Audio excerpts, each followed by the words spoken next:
dikendalikan dengan kendali jarak jauh atau mampu mengendalikan dirinya sendiri dengan dioperasikan oleh operator. Menggunakan hukum aerodinamika untuk mengangkat dirinya, bisa digunakan kembali dan mampu membawa muatan, baik senjata maupun muatan yang lainnya. Kemudian proses kontrolnya, proses kontrol tanpa awak ini ada dua variasi utama. Yang pertama adalah dikontrol melalui mengendali jarak jauh, dan yang kedua adalah terbang secara mandiri berdasarkan program yang telah dimasukkan ke dalam pesawat sebelum terbang. Proses kontrol pesawat ini sepenuhnya dilakukan oleh sistem autopilot dengan mengacu pada parameter-parameter yang telah kita tentukan atau pengguna tentukan sebelum terbang. Kemudian untuk pemanfaatannya, penggunaan terbesar dari pesawat nirawak ini adalah di bidang militer, tetapi juga digunakan di bidang geografi, topografi, dan videografi yang dilakukan secara bebas dan terbuka. Kemudian di bidang geografi, pesawat nirawak digunakan sebagai salah satu wahana penginderaan jauh dalam pembuatan peta, seperti peta penggunaan lahan, peta rawan bencana, dan peta daerah aliran sungai, seperti itu. Selanjutnya tipenya di sini untuk fixed drone atau unmanned aerial vehicle ini dibagi menjadi dua tipe besar. Yang pertama adalah fixed wing drone dan yang kedua adalah rotary drone. Di sini bisa terlihat ini gambarnya, yang ini adalah fixed wing drone dan yang di bawah dua ini adalah rotary drone. Drone bersayap tetap atau fixed wing itu biasanya memiliki kemampuan daya tahan penerbangan yang lebih lama. Sementara yang rotary drone itu seperti multirotor ini dapat menyediakan pengambilan gambar yang stabil serta mampu lepas landas dan mendarat secara vertikal, maksudnya lebih mudah. Selanjutnya, ini untuk rotary drone, kelebihan dan kekurangannya ya. Rotary wing atau rotary drone adalah drone yang menggunakan baling-baling atau propeller untuk terbang. Biasanya dikenal dengan multicopter atau multirotor. Penamaannya biasanya disesuaikan dengan jumlah motor dan propeller yang dipakai, misalnya seperti quadcopter seperti itu. Nah, ini adalah multirotor. Kelebihannya, satu, produksinya tuh otomatis lebih mudah, relatif lebih mudah dibandingkan dengan fixed wing. Yang kedua, manuvernya mudah.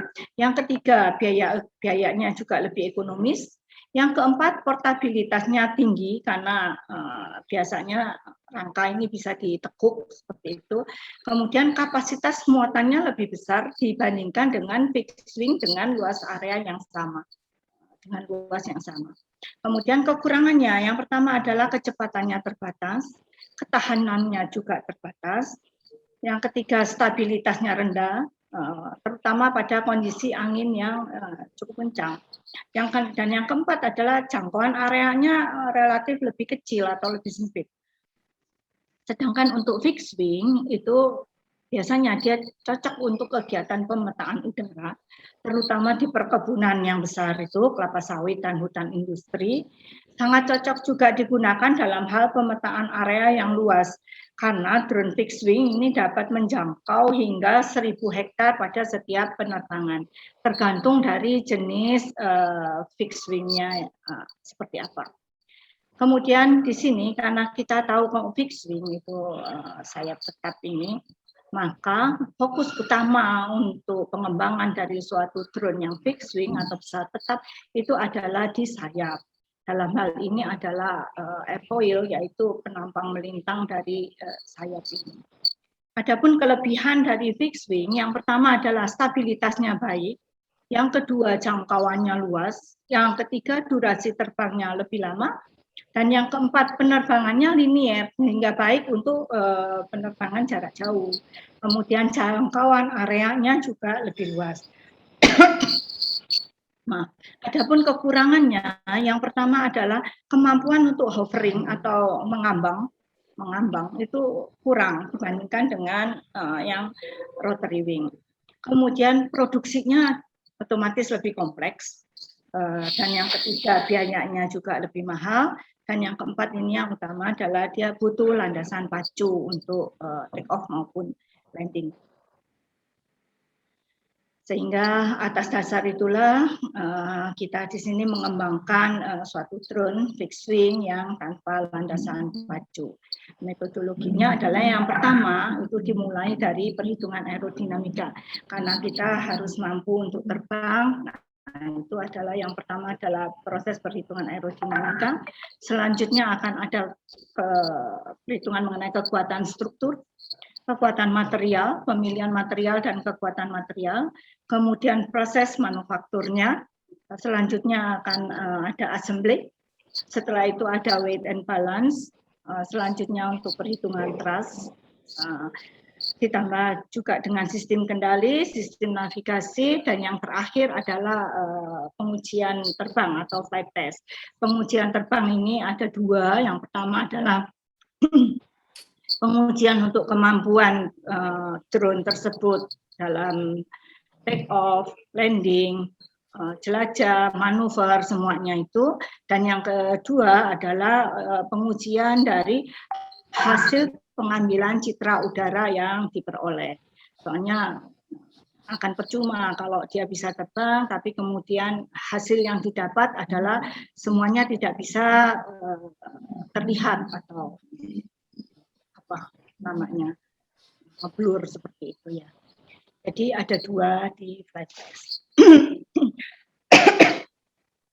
Yang pertama itu adalah aerodinamika, secara garis besarnya bahwa ada 4 gaya yang berlaku pada suatu pesawat, yaitu 3 gaya aerodinamika dan 1 gaya berat. 3 gaya aerodinamika tersebut adalah 1 gaya angkat, lift, yang rumusnya setengah kali rho kali S. S adalah surface dari sayap, dikalikan kecepatannya kuadrat, dikalikan dengan CL. CL adalah koefisien dari gaya angkat. Kemudian ada gaya hambat atau drag, di mana rumusnya adalah T sama dengan setengah rho V kuadrat S kalikan CD. Kemudian ada juga thrust nanti, dan weight itu tadi. Jadi 3 gaya aerodinamika dan 1 gaya berat. Inilah yang akan kita hitung semuanya untuk perhitungan aerodinamika.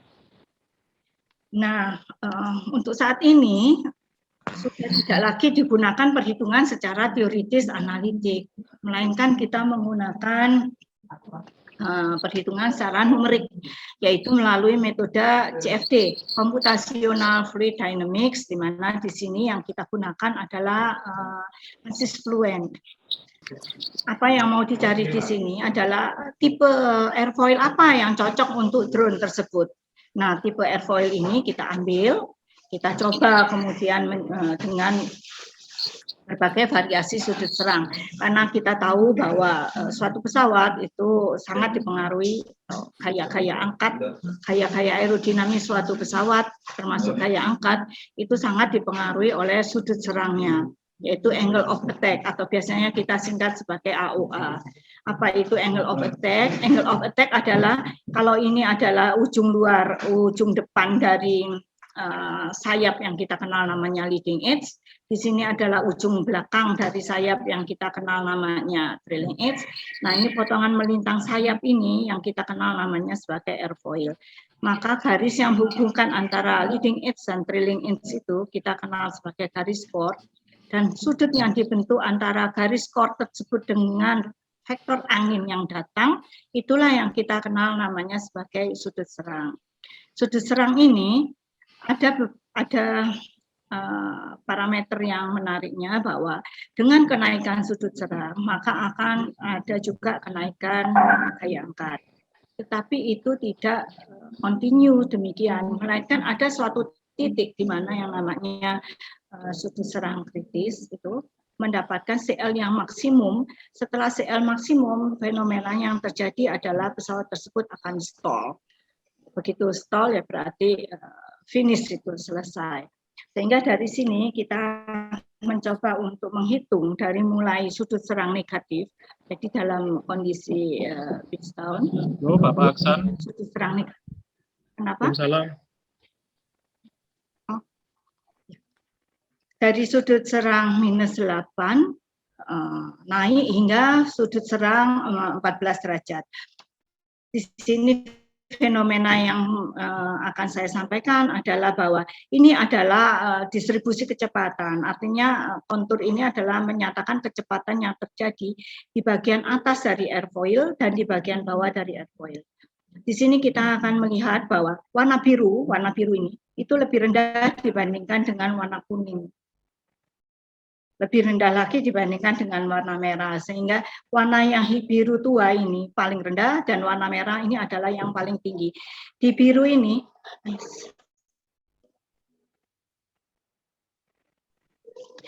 ini, menyatakan bahwa di bagian bawah kecepatannya itu lebih rendah dibandingkan dengan kecepatan di atas.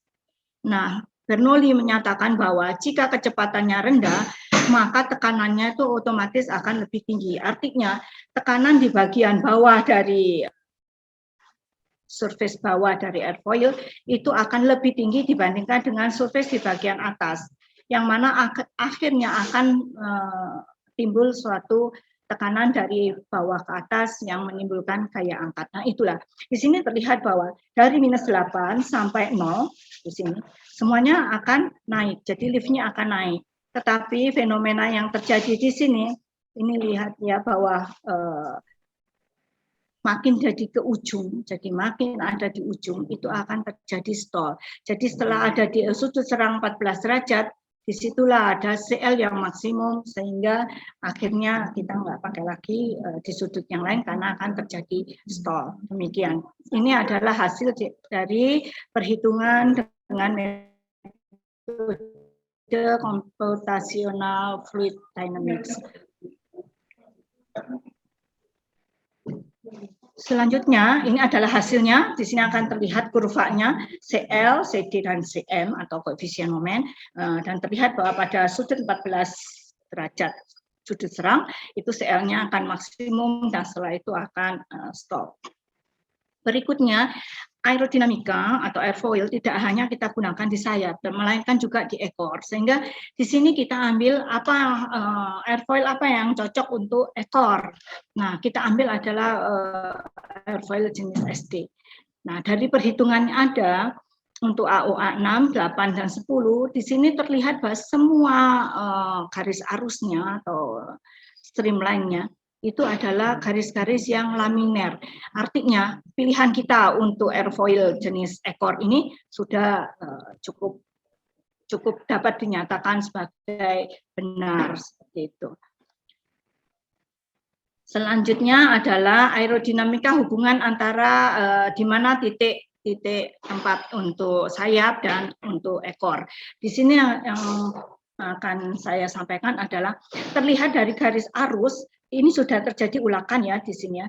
Tetapi begitu dia fluida meninggalkan ekor sampai fluida meninggalkan sayap sampai di ekor, streamline yang terjadi itu sudah laminer, sehingga penempatan ekor by design kita dengan sayap itu juga sudah dapat dinyatakan baik seperti itu.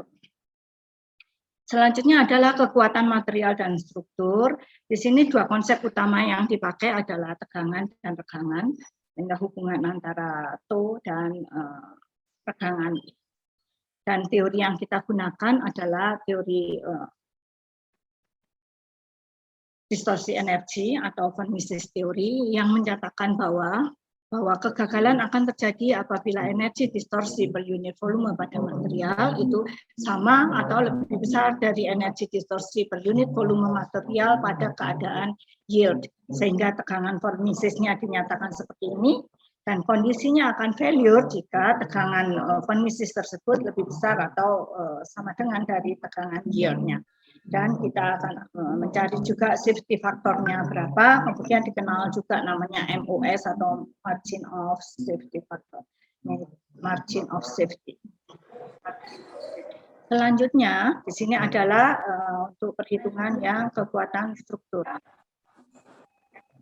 Di sini diberikan beberapa variasi pembebanan, tapi yang saya sampaikan ada pembebanan yang paling maksimum itu yaitu 3 kg. Diperoleh Di sini adalah displacement maksimum yang terjadi itu adalah 57